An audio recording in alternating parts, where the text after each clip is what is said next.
मंदिर जावाई तो मंदिर जाइए आपण सहित देखा आम मंदिर केमती पूजा करूँ तो चलते माँ आलो। तो फाइनाली आम मंदिर आसी पहुँची गलु एबे भीतर को जीव पूजा करने।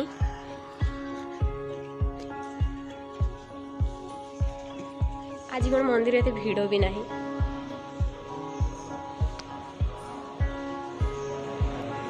मौसी पूजा कले पूजा कर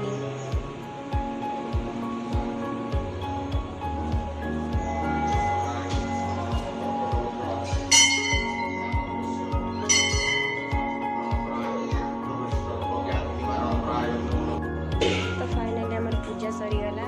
तो एबे आम पलैबू चलतु मौसी सहित टोटाल लिखाई तो आपण देखुची मौसी कौटी अच्छा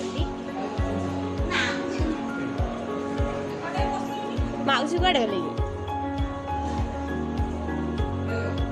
हाँ चुई पूजा करते पड़े आसचु ना लो हैं लो मौसी ना स्कूटी उड़ी जीवे ना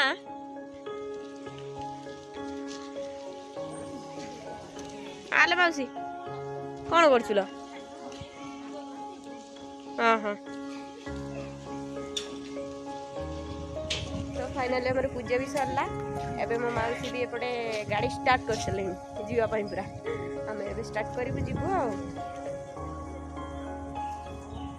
आलो जीव ना घर को जीवे जीवे कहीकि देख के गपुंट माने